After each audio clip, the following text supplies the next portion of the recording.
Hello and welcome to a special edition of the Ori Spotlight podcast. I am super excited to have live in person Emily, Carey, and Tom Whitehead here with us.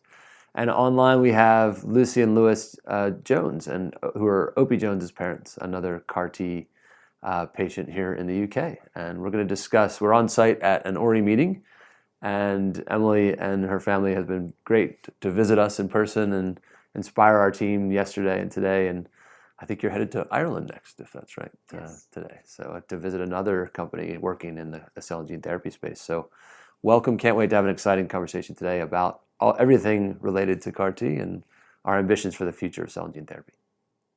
But wanted to talk a little bit about the journey that you've both been on as families. We've had a little bit of this conversation over the last couple of days, but for the benefit of the people listening to the podcast, about the differences in your journeys around the getting to CAR-T therapy, and also to really celebrate some of the milestones that both families are having. 10 years is going to be awesome. Want to hear about the celebration that you have planned, and talk a little bit also about the journey that other patients are facing. I know Tom and Emily and Carey and I spoke yesterday a little bit about the contacts they have from all over the world for families that are battling cancer and trying to get access to these therapies, which obviously is one of the things that Ori's in existence for, to try and open up access for patients. So wanted to quickly just maybe ask, we've talked a little bit about some of the challenges available or making CAR-T therapy available. Maybe through each of your own stories, we might be able to discuss that in detail about kind of the process of getting to the opportunity to have CAR-T therapy, and how it might be similar or different in the US or UK, and then in other places of the world as well where it's available. Maybe Tom, I'll ask you to start. Yeah, I mean, in the beginning, we felt very fortunate that it was only a 4-hour drive for us to get to Philadelphia and find it. Thankfully, Carey, was able to find the trial with her science background, but to be able to just stay in Pennsylvania and get it. We did live away from home, for 90 days at the Ronald McDonald House when Emily originally got treated. But I did notice then, once it became more well known about where it was being given, we helped families from Europe actually come to Philadelphia. So, I mean, for me, just to see that you were able to get treated in London was huge. And our goal ever since we had success was, to help other families have the same outcome as us. And when it's more accessible and you can get it closer to home, that means more families can actually get in the treatment, because not everybody could travel to Philadelphia. And Lucy and Lewis, remind us about kind of your experience and the kind of journey that you've been on with Opie. Obviously, he was very young when he was diagnosed, only 5 months old, and now you're, I think, about 1 year on. Is that right? Yeah. He was 5 months old, and he was a very well baby, born in the pandemic, but he was a well little baby, and we only took him to the doctors because he had a bit of a cold, and just was a bit off, but relatively still okay. I've got a video of him just before we went, and he's like laughing and chatting. And then our GP, who's amazing, kind of noticed his tummy was swollen, and referred us to the hospital without panic. Without panicking us somehow. Yeah, just go to A&E and they'll do a blood test. They might keep him in overnight. The normal. Yeah. And then by 3, that was at 4:00 in the afternoon, and 3:00 in the morning, we had been rushed to Adam Brooks, and he was in intensive care, and we were told he was desperately, desperately ill, and his white blood count was through the roof, and our whole world fell apart. Mm-hmm. We were told very quickly, within a few days, that his leukemia he had couldn't be treated with the sort of first line treatments, that there would have been the sort of protocol of years of chemotherapy, and that he would need a bone marrow transplant. But we were also told that there was this other therapy that had just been kind of approved. Use, yeah. But he wouldn't be able to have that straight away. Right. So yeah, and that was October 2020. And am I right that Opie was one of the first or one of the very few children of his age group to get access to the therapy in the UK or He's in in Europe. the first 10 in Europe of his age category, yeah. So Yeah. still very early days, but it's out there. It's Yeah. available. Yeah. He But- so he was the first of 10, and we were like, Great Ormond Street Hospital for us is sort of an hour and a half away, and we were there for just over 3 weeks, which was, Compared to bone marrow, where we were there for 3 months nearly. Well, not far off, is it? But yeah. It's good for us to see that kind of advancement, because when Emily joined the trial, they would not treat an infant at that time. They weren't treating anybody that young. So to see that it's come to that point where you can get it, it's pretty Yeah. amazing. But it's still a criteria that you have to relapse post bone marrow transplant in order to get CAR T in the UK. But it is there as a secondary treatment, and it is approved for use. So there's no issue there with it being done. However, we did find out the other day via GOSH that they've now got a trial for using it as first line.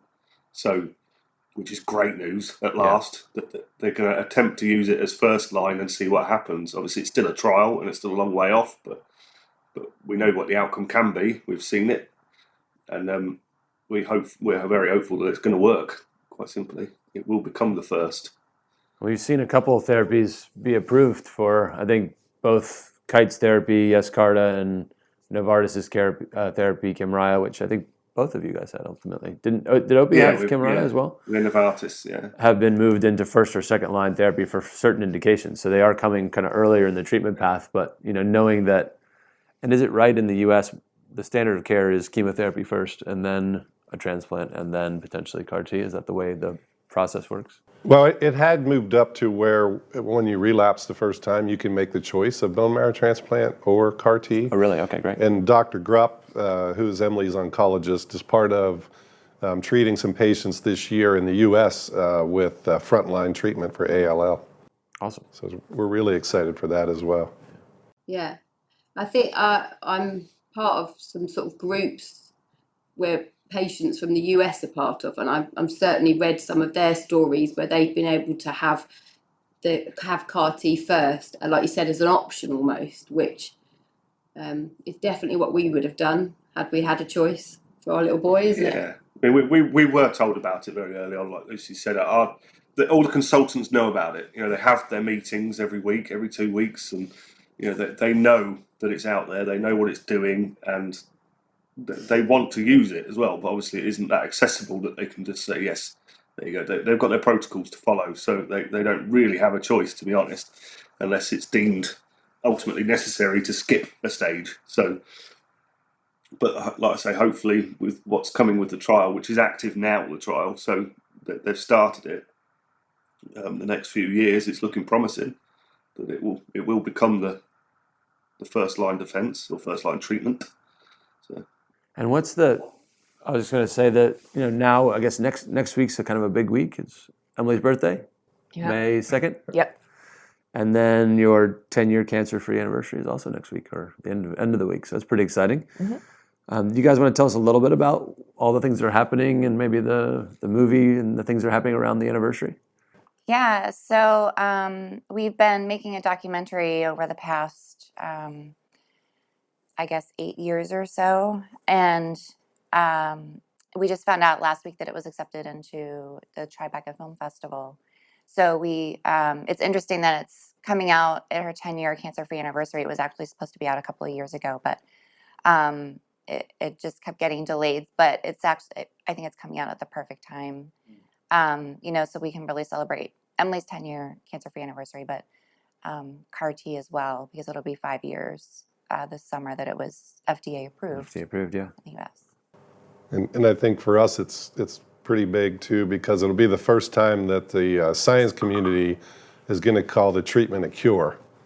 So I think as parents, we see what our children look like, and when they look normal, that's a cure to us. But to have the science community come out and say, I think there's 6,500 Kymriah patients now, and it's really unprecedented result. So to hear them come out now and say that they think it's a cure too, I think makes us proud. But our goal again every day has been to make it accessible to families all over the world like yours, so you can have the same outcome as us.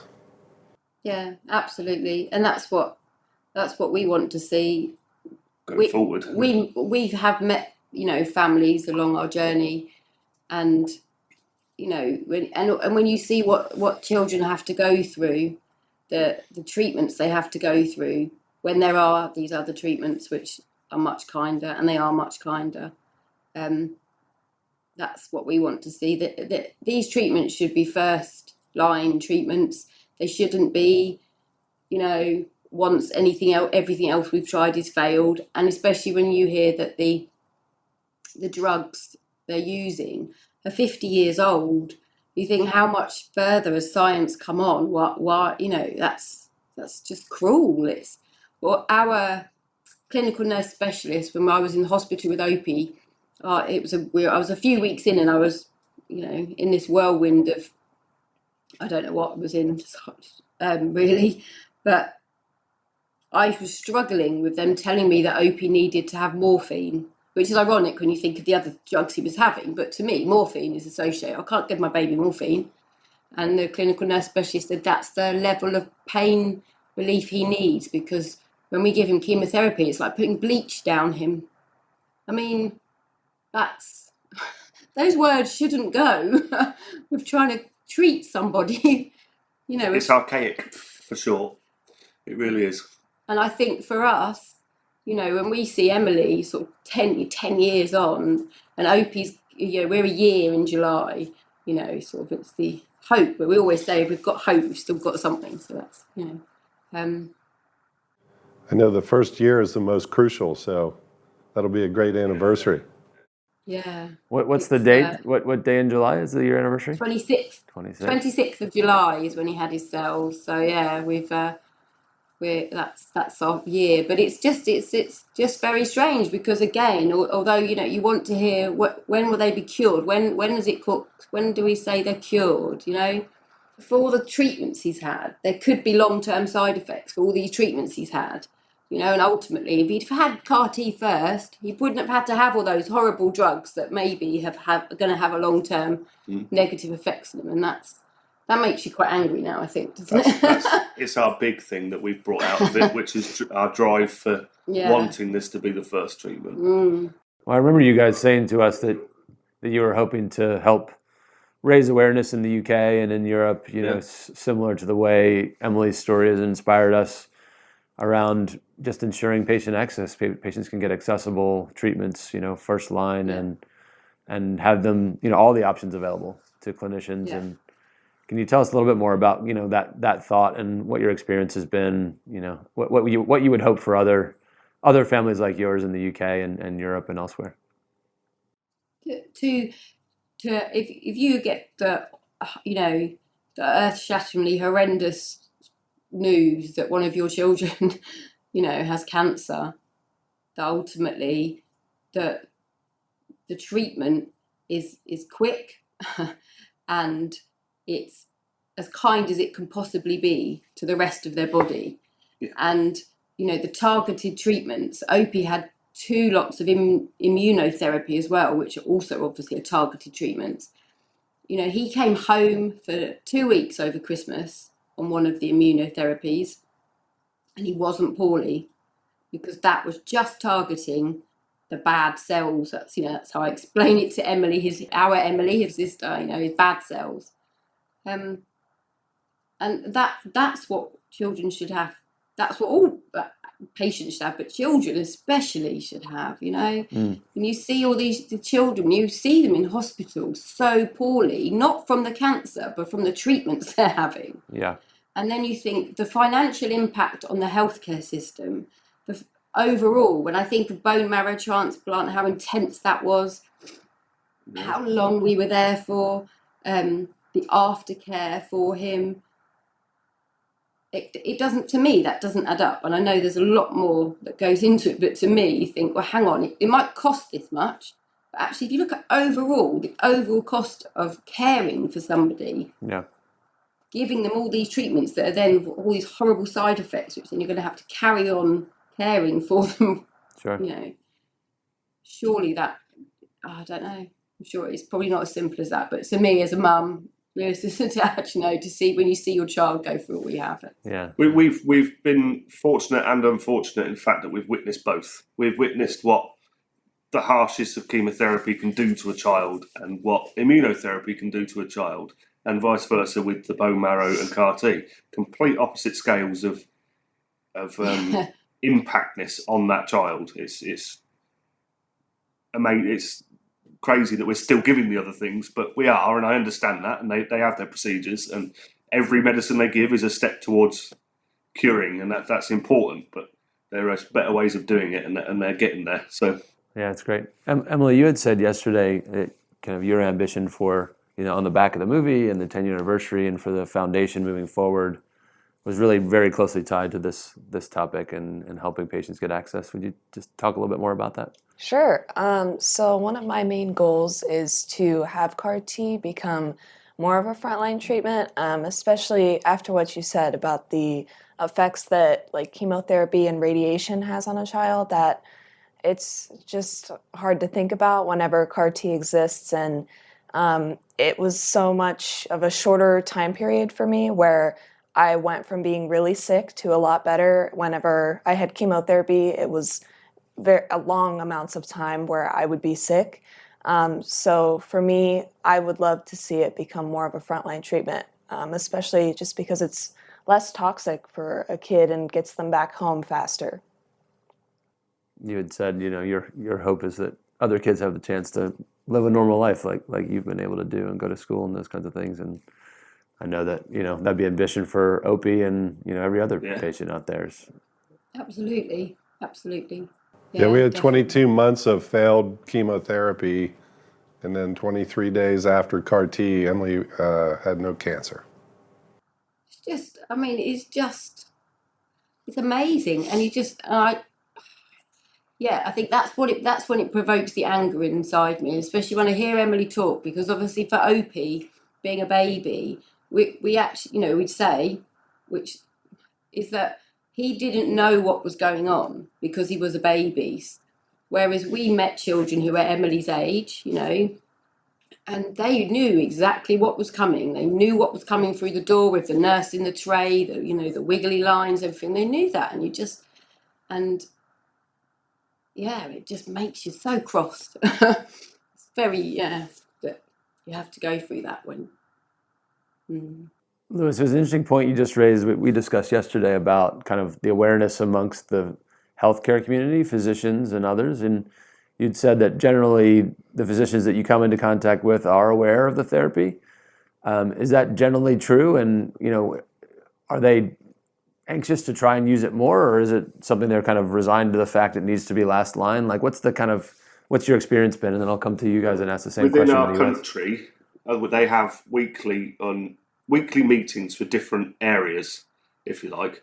Our consultants and oncologists will have a meeting with the oncologists from all the different hospitals in the UK, including Gosh, and they discuss, and they do go out into Europe as well, and they bring people in from Europe, and they have these meetings. I think they have those once a month, the European ones, and they'll sit and they'll discuss case by case as well, without names, as to whether somebody would need further treatment or if there was something else somewhere else that they could have, or they discuss it openly between them. And so they were all very aware of the treatments that are out there, but they're also very aware that they can't just put people on it, and they have to go through the hoops to get there. And we've been very lucky. The two main hospitals we've been involved in, which is Addenbrooke's in Cambridge and Gosh at London, their children's departments are just amazing, and all of them, consultants down to trainee nurses, they were absolutely amazing and always willing to help and explain things. But I think they're on the same page as well, to be honest. They are. They do. A lot of the nursing staff, I'd say, aren't as aware as CAR T. Yeah. So when we'd say that, he's had his CAR T, they'd be like, what's that? So I think but at the consultant level, doctor level, they definitely are aware. As I said, we were told about it, but then I'm pretty sure it's about day 5 after Opie we were told he had leukemia. We were told you know, these were the options. This is what was going to happen. He needs to have a bone marrow transplant. There is this other thing called CAR T, but he can't have that. He could only have that if he relapsed.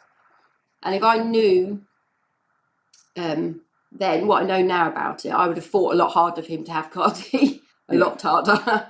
I wouldn't have just taken that line down. Definitely not. I mean, I remember us asking, because we went away and researched CAR T instantly, as you do, because it was another word that was thrown at us. And we went and Googled it, and I think the Emily Whitehead Foundation probably came up straight away.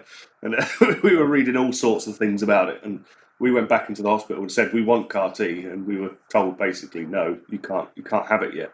It was our safety blanket, basically, is how it was proposed to us. And it shouldn't be the safety blanket, should it? It should be the first thing. Yeah. Yeah. The kind of things first. I mean, if they don't work, then I understand you've got to try other things, but kindest, less toxic treatments first. That's what we were after. Has that been your experience as well here, as far as the awareness in the healthcare community, doctors and nurses and others that generally know about it, or is it still relatively That's low? drastically changed since we received it.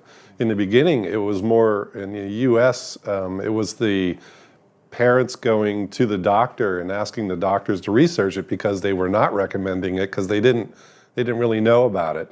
And the way it traveled is the nurses that witnessed what happened to Emily in the oncology ward told other nurses, and the nurses were going into the patients saying, go look at the Emily Whitehead Foundation and start trying to fight to get this. So the parents would call us and talk to us and then go back to their oncologists and say, this is what we want you to look into.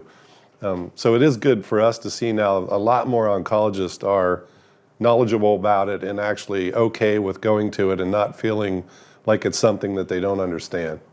But there are still, we still hear from patients who say their doctors aren't recommending it Yep. because it's not going to work.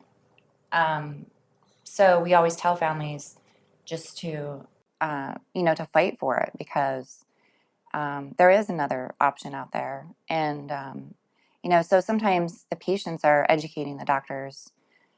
It's sometimes, especially I think in the rural areas, where people might not have heard of Emily's story quite as much. And is it explicit, the discussion? Is it a cost issue? I know in a public healthcare system like in the UK, there's a protocol and they follow it, and you don't have that much choice about what direction you go. In the US, it's maybe a little bit different based on insurance. And is that the discussion? Lucy, you said, the nurse said, well, you can't have it. Did they say, is it because it's too expensive, or are there other reasons that are? Yeah, so we were never explicitly said it's because it's too expensive, but when I went and read the kind of government's guidelines for giving it, that's ultimately what it boils down to. Yeah. It is to do with money. And it's, as you just said, the system in the UK is very prescriptive. Obviously, it's got its benefits it's free at the point of access, which is amazing. Mm-hmm. But it does mean you are on this path of following what you're told you can have. And so, absolutely, it comes down to cost. Definitely, it does. We're of the opinion, anyway. Yeah. that it's my Yeah. opinion. Yeah. Yeah. I think the thing I've sort of ironic in many ways is when Opie had his bone marrow transplant, his cells came from the US, and then that didn't work. So then they've taken some cells and they'll send them back to exactly the same place those cells came from in the first place. And you kind of thought, well, could have cut that bit out and just we could have gone to New sent Jersey. them straight for CAR T. Oh no, sorry. Yeah. Well, and a bone marrow transplant isn't particularly cheap either. I mean, there's a medical procedure, and In the United States, it's very comparable to what CAR T cell treatments are. I can remember, when Emily was we were trying to get her into a bone marrow transplant, and I'm pretty sure from my memory that they told us just the search to find a match, because Emily's an only child, was somewhere in the $150,000 range. And I think Carl June told me that cost like $12,000 to do the search. Yeah. So, when you're being told that, and they said the transplant would be at least that much, and that's not counting your trips to the intensive care unit, and it is a factor in the United States as well. There are parents that just can't get to CAR T because of their limits on their insurance. Yeah. And they're afraid that they'll lose their house if they try to go to it. And we just recently, I have some parents messaging me that it's written right in their insurance that they didn't know. In the fine print, it says that they're not covered for gene cell therapy. Wow. So it takes it right off the table for them if it's written in the insurance. So we've talked about a couple of the challenges, obviously cost being one, maybe physician, healthcare provider awareness being another. Are there other things? I know, Tom, you get outreach from a lot of families all over the country, all over the world, and some in the developing world. What are the other access barriers that people talk to you about? I mean, obviously, people knowing about it is the first thing, but Yeah. are there other things that are preventing families from getting access that you've heard of? Yeah, I think the travel part of it, there's a lot of families that have multiple children and have to keep their jobs and just can't travel to a big research center to get the treatment. That's why, we want to be part of spreading the awareness and inspiring companies like Ori to keep innovating these machines and that can give access to these smaller hospitals everywhere the ability to do it and to be able to do it safely, which will lead to many more patients being treated globally, not just in the rural areas, but so many places. It's heartbreaking if I have an online meeting like this with a parent who is sobbing because their child could probably get better from the treatment, and they just can't get it in their country, and they can't get a visa to travel or can't afford to travel. Yeah, we've had outreach from physicians and others in the Middle East and India and kind of South America and even in other parts of Europe, Spain, where they just say, we want to do this ourselves. We want to do it here at the hospital. We want to treat our own patients. But it's just not really possible. Part of it, as you said, is sort of the access and the awareness, but also the expertise. It takes a lot of expertise right now to not only develop them, but actually physically make them, to produce them. And so part of our goal is to dramatically reduce the costs, make it much easier and more automated to make the product. So you don't need highly skilled people that, are PhD immunologists to make these things. You can actually do it with automation and people like myself with no training. And that's, I think, a big barrier, is that how do we take it away from only in the specialist centers, only in the Great Ormond Streets and the CHOPs and other places where you have really highly specialist people, but bring it out into the community closer to patients, so you don't have to travel so far, so it can be more accessible, more patients, more community hospitals, et cetera, can have access. And then ultimately anyone in the world, not just in the West. We're very fortunate to be relatively, wealthy countries that we live in. But there's a lot of countries that couldn't afford a therapy, even if it was half the price it is today or a third of the price it is today. So all these things come together really combine to be quite difficult, to overcome as a barrier. I think something you've just sort of mentioned then about time, and obviously the financial side is one thing, but in terms of time, the leukemia that Opie had, the infant acute leukemia, it was extremely aggressive, and so time was really critical for him in the time from when he relapsed, and we were told he had less than 0.2% leukemia they found, to within, I think it was within a week, wasn't it? It had shot up to It was 90 showing in plus his something blood. percent. So time is so important, because the longer these treatments take to kind of to make and be ready to give back to Opie, his cells. Obviously, his cells had to go off to America to be made amazing. He had to have more treatment to keep his leukemia at bay. So That's a great point, and I think Which fortunately was an immunotherapy. It was. And it was a nice one. yes, And it actually wiped out the leukemia, which they weren't expecting it to do. Yeah, it was supposed to just stay on top of it, but actually wiped it out. wiped it out Oh wow, completely. great. So Well, no, there you go. And that was another kind one. it's an often overlooked point to say, because of the way the therapies are covered now, only the sickest patients can get access. So you have T cells that are very sick and have been through a lot, with chemotherapy and other things. So you're sort of rate limiting the potential clinical effect because you have sicker T cells you're starting with.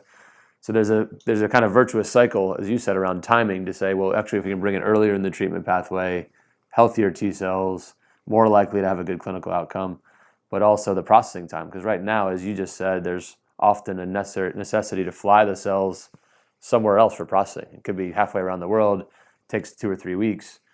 Patients are often very sick at that point. So being able to cut that cycle time and bring the treatment closer could be hugely beneficial from a patient outcome perspective, and just making it that much more effective. And I wanted to I'm very appreciative of all of your time this morning. I wanted to just finish up with your ambitions for the future. What's your hope for?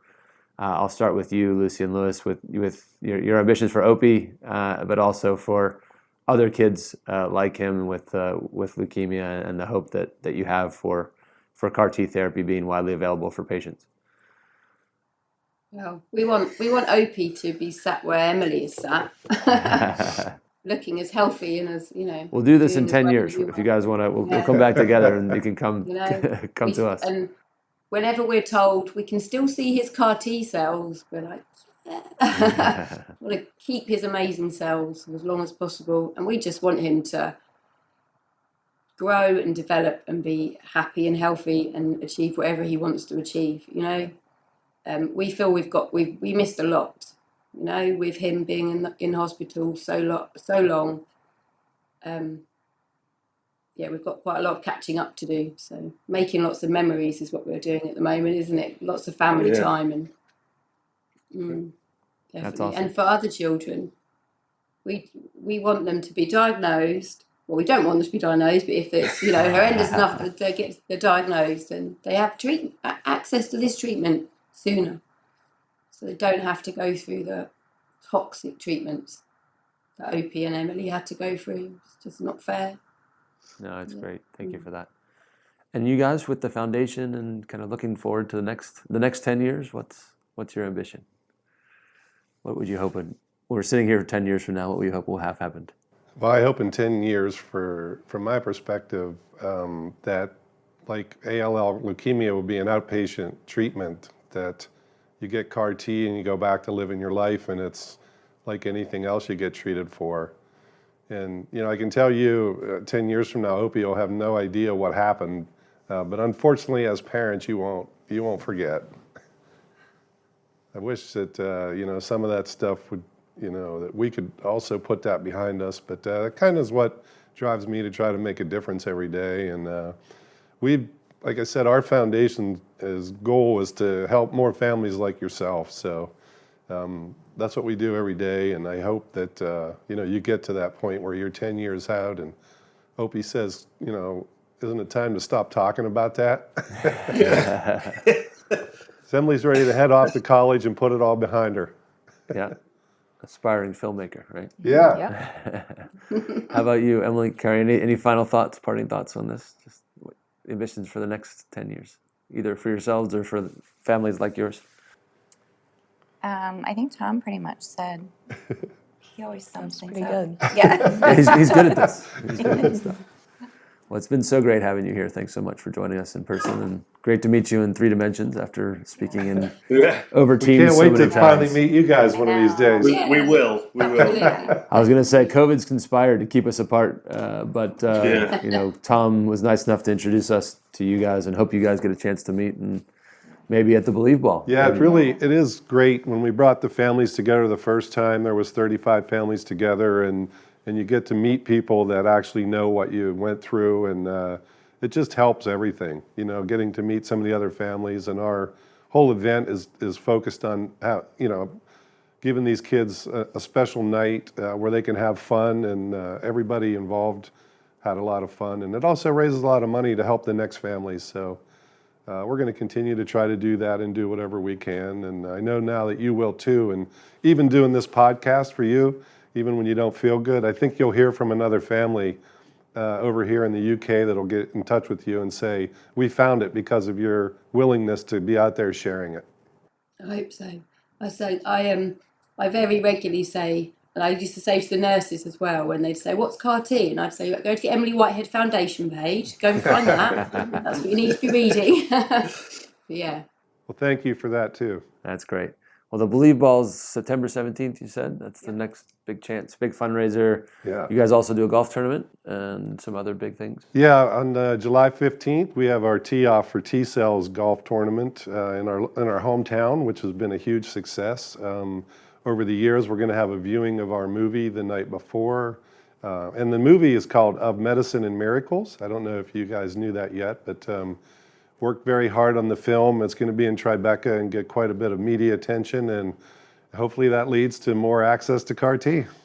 Yeah, Indeed. that's what Sure it it needs, will. definitely. Maybe we can get a screening over here in the UK. Yeah, absolutely. Yeah. Eventually, we'll that come sounds- over and have a screening with you. That'll be Yeah. great. Yes. That's a great idea. Yeah. All right, we'll look forward to you guys getting together sometime this year, and awesome. Enjoy next week and the rest of the year. Yes. Happy birthday. Happy Next birthday. week, amazing. Well, thank you guys for joining us, and hope you feel better. Hope you guys and Yeah. everybody Thank you very feels much. better. See you all soon. All right, see you soon. Thanks so much. Bye. guys. Bye.